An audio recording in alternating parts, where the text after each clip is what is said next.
प्रफुल्ल भाई मैं आपके पास आता हूँ। देखिए ईरान जो है अभी खबर ये है, मार्को रूबियो मार्को रूबियो ने कहा है कि अमेरिका हॉर्मुज स्ट्रेट पर ईरान के कंट्रोल और दावे को कभी स्वीकार नहीं करेगा। और अल जजीरा को इंटरव्यू दे रहे थे, उसमें उन्होंने कहा कि किसी एक देश को अंतर्राष्ट्रीय समुद्री रास्ते पर कब्जा करने की इजाजत नहीं दी जा सकती। अब ये अचानक जो है ये रूबियो जो है हॉर्मुज पे आके खड़े हो गए हैं। ईरान ने कब कहा था कि हॉर्मुज हमारा है? कब कहा था कि हॉर्मुज पे हम किसी को गुजरने नहीं देंगे? अरे बदमाशी तो तुम तो परमाणु बम ढूंढने गए थे। परमाणु ढूंढते ढूंढते अब हॉर्मुज ढूंढने लगे थे।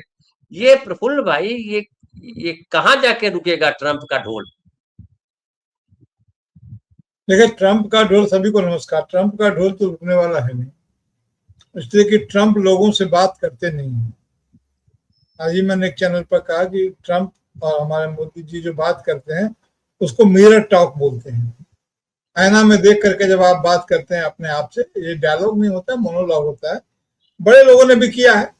प्लेटो की जो किताब डायलॉग नाम से विख्यात है, असल में वो मोनोलॉग ही है। असल में वो प्लेटो खुद ही दो हिस्सों में अपने से ही सवाल जवाब करते हैं और नाम दिया है डायलॉग, हालांकि वो मोनोलॉग। नरेंद्र मोदी जी की बात यह है कि जो उनके समर्थक हैं वे उनके सामने सच बोलेंगे नहीं, और विपक्षी लोगों की बात नरेंद्र मोदी जी सुनेंगे नहीं, तो संवाद कैसे होगा? संवाद वो खुद अपने आप से करते हैं, अपने ही बोलते हैं, अपने ही सुनते हैं। और जो एको अहं द्वितीयो नास्ति के फार्मूले पर चल निकला, उसके लिए तो दूसरा कोई है नहीं। इसलिए ट्रंप सुबह कुछ बोलते हैं, शाम कुछ बोलते हैं। और जैसा कि उन्होंने कहा, जो नो किंग्स के जो लीडर लोग हैं, सैंडर्स ने कल कहा था, ये नार्सिस्ट लोग हैं। और एनपीडी की नेशनल बोलते हैं, ये पर्सनैलिटी जो डिसऑर्डर है इनका, तो उससे नार्सिस्ट पर्सनैलिटी डिसऑर्डर से के ये भुक्तभोगी हैं। तो जो कह रहे हैं, अब जेडी बेंस आए हैं, असल में वो मोरली रिपेयर करने के लिए आए हैं, दूसरे किसी का कुछ नहीं है। 1000 किलोमीटर दूर अमेरिका का वहां पर क्या है, वो क्या लेने के लिए गया है? अंतर्राष्ट्रीय समुद्रों के नियम है, तो अंतर्राष्ट्रीय अदालतों में जाए ना। किस अंतर्राष्ट्रीय कानून की बात कर रहे हैं जिसके तहत वो वेनेजुएला के राष्ट्रपति मुद्रो को उठाकर ले आए, और आज आकर के वहां बता रहे हैं कि हॉर्मुज उसका नहीं है, वेनेजुएला आपका है, ग्रीनलैंड आपका है, क्यूबा आपका है। तो वो कुछ नहीं है। वो कहने के लिए जो कहते हैं, वो एक सॉफ्ट कॉर्नर इधर से दिखाते हैं, कुछ कॉर्नर उधर से दिखाते हैं, अपनी हार को भी जीत के रूप में वो वर्णित करते हैं।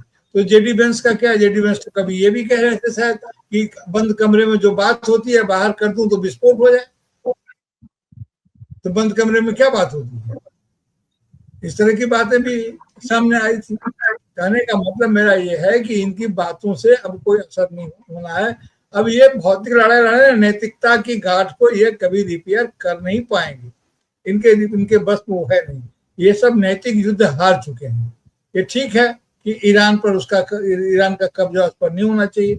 हम लोग भी बात कर चुके हैं, जो पानी है, हवा है, जो भी प्राकृतिक संपदा है, धूप है, इसको नियंत्रित करने का या इसको अवरोधित करने का किसी को कोई हक नहीं है। किसी को कोई हक नहीं है। देश में भी आप पानी को नहीं बर्बाद कर सकते हैं। हालांकि हमारे देश में अधिकतर लड़ाई पानी के लिए हुई है। मनुस्मृति का दहन बाबा साहब ने पानी के सवाल पर किया था। तो पानी पर किसी का अधिकार नहीं, उसके अलावा आज भी पानी के लिए बहुत लोग मारे जाते हैं, कुएं पे मारे जाते हैं, शहर में मार पिटाई हो जाती है, नाली मतलब एक नल है, पानी लेने के लिए मारपीट हो जाती है। मेरी वाइफ बता रही थी कल, मुझे पता नहीं था कि हम जिस सोसाइटी में रहते थे उसके बगल की सोसाइटी में एक महिला दलित समाज की थी, बॉम्बे की बात, चारकोप की बात। और वो जो है उसका घड़ा, एक आदमी का घड़ा भर गया था, बोला कि हटा लो यहाँ से, क्योंकि वो नीचे वाली सोसाइटी में पानी कम आता है। बोला कि उसको बहुत मारा उन लोगों ने कि तुम दलित होकर के छू कैसे दी। ये बात बहुत पुरानी नहीं है, 5-7 साल पुरानी है जी। नहीं, बिल्कुल बिल्कुल सही कह रहे हैं आप। तो इस तरह की जो स्थितियां, अरे आदमी ट्रेन में मार दिया। आप जितने 5-7 साल पहले घटना बता रहे हैं, 5-7 साल पहले एक युवक ने, एक उसको बहुत जोर की प्यास लगी या हिचकी उठा, तो एक बोतल से वो मांग करके पानी पी लिया। बाद में पता चला वो दलित था, तो ट्रेन में उसको मारते मारते मार दिया था। अब एग्जैक्ट तारीख इस समय मुझे नहीं याद है, न महीना साल याद नहीं है, लेकिन घटना याद है। तो पानी को लेकर के हमारे पूरे के पूरे बौद्ध में और जैन धर्म में खास करके इसकी पूरी चर्चा है। जैन धर्म का जो शील आचरण है उसमें पानी के प्राकृतिक संपदाओं पर किसी को भी जरूरत से ज्यादा लेने का जो मतलब है वो चोरी है। उसी को लेकर के महात्मा गांधी ने ये कहा था कि प्रकृति आपकी सारी जरूरतों को पूरा कर सकती है, लेकिन आपकी लालच को नहीं पूरा कर सकती है। अंग्रेजी में उन्होंने कहा था, nature can satisfy your all needs but not your grids. तो ये रहा है।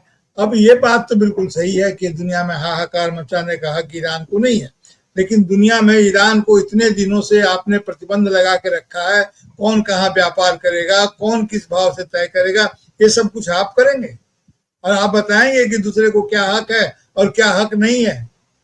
आप नैतिक लड़ाई हार चुके हैं।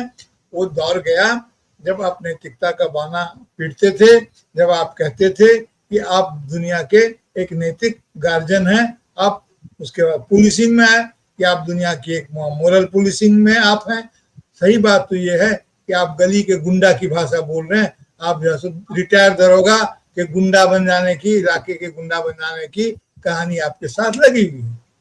तो ऐसे में इनको क्या किया जाए, इसलिए उनकी बात तो छोड़िए। पश्चिम बंगाल बारे में आपने एक लगाया है नरेशन, तो उस पर जरूर अगर आप चाहें तो बात कर सकते हैं। जी बिल्कुल बिल्कुल, कंप्लीट कर लीजिए। बिल्कुल, मैं बंगाल वाला सवाल भूल गया, मतलब नहीं पूछ पाया आपसे। बंगाल में तो इसलिए मैं लगाया कि देश को हराकर मोदी बंगाल जीतना चाहते हैं। केरल तो नहीं जीत पाएंगे, तमिलनाडु भी नहीं जीत ये पाएंगे, असम जी उनको लगता है कि जीत ही लेंगे, तो बंगाल का ही संकट है। जी ये पहली बार है कि हम लोग यह चर्चा कर रहे हैं कि कांग्रेस को क्या घाटा होगा, तृणमूल को क्या फायदा होगा, बीजेपी को क्या घाटा होगा। हमारे सामने मुख्य सवाल यह है कि देश का क्या घाटा होगा और या देश को क्या फायदा होगा। मैंने शायद अपने ही चैनल पर भी पहले भी कहा है कि अगर बंगाल किसी के प्रकार अगर बंगाल में चुनाव को जीत लेते हैं तो बंगाल को हार जाएंगे। बंगाल का चुनाव जीत लेना बंगाल को हारने के जोखिम उठाने के बराबर है। उसके कारण है, देखिए कि हमने ये माना था कि हमारा जो भारत है यह राज्यों का एक संघ है। अगर राज्यों का एक संघ है तो राज्य में भी एकता के एक सूत्र हैं और वो उनके अपने लोकेल से बने हुए हैं। उन एकता के सूत्रों में उनकी अपने राष्ट्रीयता का बोध भी है। उन एकता के सूत्रों में उसी के साथ होते हैं। तो बांग्ला जातीयता जो है, जो बांग्ला राष्ट्रीयता है, याद किया जाना चाहिए कि बांग्ला राष्ट्रीयता के माध्यम से ही के बीच से ही भारतीय राष्ट्रीयता का विकास हुआ है। अगर आपको आपत्ति हो, यकीन न हो, तो आप बांग्ला के दोनों गीतों को याद कर लीजिए। वो रविंद्रनाथ टैगोर और बंकिम चंद्र के जो गीत हैं, राष्ट्रगान और राष्ट्रगीत, उनको याद कर लीजिए। जिस सस्य श्यामल भारतीय राष्ट्रीयता की बात करते हैं या भारत माता की बात करते हैं, उसका कोई न कोई संदर्भ पश्चिम बंगाल से या बंगाल से कर लीजिए, बंगाल से जरूर जुड़ा हुआ है। इसलिए तो एक बात तो ये है कि भारतीय राष्ट्रीयता है या भारत की जो राष्ट्रीयता है वह अगर बांग्ला जातीयता से, बांग्ला राष्ट्रीयता से टकराएगी तो निश्चित रूप से दोनों को ही क्षति होगी। इसमें बिल्कुल किसी को कोई दो राय नहीं होनी चाहिए। पिछले दिनों जिस तरह से बांग्ला भाषियों को बांग्लादेशी कहकर अपमानित किया गया, लांछित किया गया, घुसपैठिया बताया गया, इसको लगातार कई राज्यों में चुनावी मुद्दा बताया गया। इसलिए इसके चलते बंगाल की जो जातीयता है वो काफी आहत है और काफी मर्माहत भी है और इसे सिर्फ राजनीतिक शैली में नहीं समझा जा सकता। दूसरी बात मैं ये कह रहा हूं कि बंगाल के लोग भी काफी धार्मिक चेतना है यहाँ, लेकिन बंगाल की धार्मिक चेतना और मान लीजिए फर्ज करने के लिए हम बोल रहे हैं बिहार उत्तर प्रदेश की धार्मिक चेतना में एक थोड़ा सा फर्क है। और वो फर्क ये है कि आप जानते हैं, मैं आपसे कहने का दुस्साहस करूं, सुनील सर इलाहाबाद के हैं, कबीर को पूरी तरह से निकाल बाहर किया जा चुका था हिंदी प्रदेश से। हिंदी प्रदेश में कबीर और कबीराहा एक गाली के रूप में, एक लोक भर्तना के रूप में, एक मजाक के रूप में, एक जोकर के रूप में थी। आचार्य हजारी प्रसाद द्विवेदी जब यहाँ शांति निकेतन में आए तो गुरुदेव रविन्द्रनाथ टैगोर ने उनसे कबीर के बारे में जानना चाहा तो वो कोई संतोषजनक उत्तर नहीं दे सके। तब उन्होंने क्षिति मोहन सेन के द्वारा संकलित, जो मिर्जापुर बनारस जा करके उन्होंने संकलित किया था, 100 पॉइंट्स ऑफ कबीर का अंग्रेजी पाठ उनको दिया और कहा कि इसका अध्ययन करो और इस पर किताब लिखो। हजारी प्रसाद द्विवेदी की किताब है कबीर।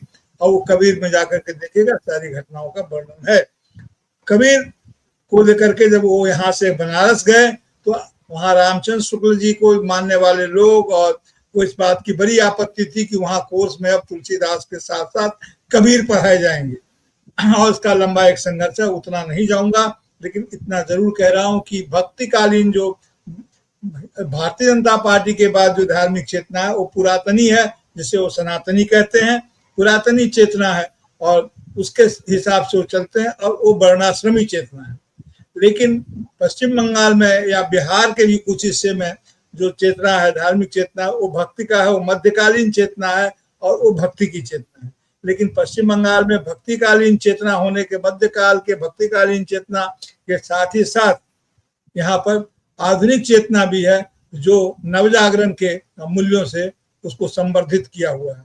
यहाँ के लोगों का मन मिजाज उससे बना हुआ है, इसलिए इनकी धार्मिक चेतना में वो भक्तिकालीन चेतना, जिसमें जात पात पूछे नहीं, कोई हरि को भजे सो हरि का होए। इनके जितने भी संत हैं, चंडीदास हैं, यहाँ तक कि जो निमाय हैं, जिनको आप लोग चैतन्य महाप्रभु के नाम से जानते हैं, उनका असली नाम निमाय है, वो है, तमाम लोग हैं, वो इस बात को महसूस करते हैं। और वैसे भी बौद्ध प्रभाव यहाँ रहा है, और 27% मुस्लिम आबादी है यहाँ अभी भी। तो कहने का मतलब कि सहमिलानी इसके स्वभाव में है, और कहीं कोई द्वंद्व नहीं है, कहीं कोई उस तरह का झगड़ा नहीं। अब बार बार जब ये बात उठाकर कहते हैं कि हाँ फलना पूजा नहीं होती है, फलना पूजा नहीं करने दिया जाता है, तो बाहर से जो लोग आए हैं अपने अपने इलाके का पूजा करना चाहते हैं, लेकिन दुर्गा पूजा के पंडाल में ये अपने ढंग से काम करेंगे, और आपके सांस्कृतिक चेतना के प्रति काफी सावधान है। और यहाँ भी अस्वीकार्य नहीं है, लेकिन आक्रामकता के साथ अस्वीकार्य है। आपकी आक्रामकता अस्वीकार्य है, आप अगर दबंगई से काम करेंगे तो नहीं होगा। हमने कल भी कहा था कि ये सवाल क्यों नहीं पूछते हैं कि गुजरात में बिहू क्यों नहीं होता है, क्या वो हिंदू पर्व नहीं है? 10 साल पहले तक गुजरात में छठ क्यों नहीं होता है, क्या हिंदू पर्व नहीं है? दीपावली के भी अलग अलग वर्जन है। आप जानते हैं पश्चिम बंगाल में काली पूजा की छुट्टी होती है, दिवाली की छुट्टी नहीं होती है। तो अपने अलग अलग तरीके हैं, अलग अलग। हम इस पर बात कर चुके हैं कि जो भू सांस्कृतिक संघात हमारे यहाँ रहा है, कन्फ्लिक्ट रहा है, तो उस कन्फ्लिक्ट के जो समागम की कहानी हमारे संविधान में लिखकर यह बात वर्णित है। हमारे संविधान के हमारे पुरखों ने कहा कि सारे कल्चरल कन्फ्लिक्ट यहाँ शेष होते हैं, यहाँ से एक नई पहचान, एक नया सदस्य, आइडेंटिटी पॉलिटिक्स को बंद करके नए भारत की तरफ हम लोगों को बढ़ना है। उसके तहत हम लोग आगे बढ़ते गए।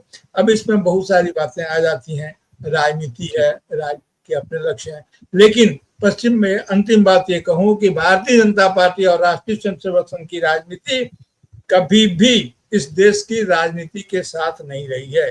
वो हमेशा से शुरू से इस देश के स्वतंत्रता आंदोलन के समय से ही उनकी धारा उल्टी रही है। वे विपरीत दिशा में सोचते हैं, न उन्हें संविधान पसंद था, न इसमें कोई सुधार का प्रस्ताव उनका था, न उस पर बात है। जो श्यामा प्रसाद मुखर्जी थे, उनकी बहुत सारी बातें वहां पर स्वीकृत की गई थी। मैं फिर कहूं, एक सेकंड का समय दीजिए, कि पश्चिम बंगाल जब भारत में आया, इसके पहले ग्रेटर सोवरेन बंगाल की कल्पना हुई थी। श्यामा प्रसाद मुखर्जी ने इसको समर्थन नहीं दिया, और बहुत सारे लोगों ने दिया। अंग्रेजों ने जो किया था ABC बंटवारा, उसमें असम, पश्चिम बंगाल और आज का बांग्लादेश, ये एक इकाई में, एक सोवरेन इकाई में समेटे जाने की कोशिश कुछ लोगों ने की थी। तो भारतीय राष्ट्रीयता के साथ पश्चिम बंगाल के हिंदू समाज और पश्चिम बंगाल के बृहत्तर समाज के लोग रहे हैं। आज अगर उसको भारतीय जनता पार्टी अपने ढंग से चुनौती देती है और संवैधानिक शक्ति के आधार पर, अपनी आक्रामकता के आधार पर यहाँ कर चुनाव को जीतने की कोशिश करती है, तो केंद्र के साथ सरकार जो क्षेत्रीय, जो हमारे फेडरल स्ट्रक्चर है, उस पर जबरदस्त चोट होगी। हाँ, स्वाभाविक रूप से चुनाव जीत जाए, कोई बात नहीं है। आप संस्थाओं का इस्तेमाल करते हुए, आप फोर्स उतार करके, आप इतने बड़े पैमाने पर अधिकारियों का तबादला करके और हर इतने लोगों का नाम काट के, और पश्चिम बंगाल की मुख्यमंत्री पहली मुख्यमंत्री बन गई जो संविधान के अनुच्छेद 32 के तहत सुप्रीम कोर्ट में पैरवी करने के लिए पहुंच गई थी 4 फरवरी 2026। कहने का मतलब मेरा ये है कि इतना उत्पीड़ित न करें, जिससे भारतीय राष्ट्रीयता अन्य राष्ट्रीयताओं के जो हमारे प्रादेशिक जो होने का बोध है, चाहे बिहारीपन हो, या उत्तर प्रदेश के लोगों के अपने सांस्कृतिक बोध हो, उस पर भारतीय राष्ट्रीयता आक्रामक और आक्रांता के रूप में प्रकट हो, ऐसा कृपा करके भारतीय जनता पार्टी ऐसी राजनीति चलन कराने की कोशिश न करे। यह बहुत खतरनाक होगा देश के लिए। सर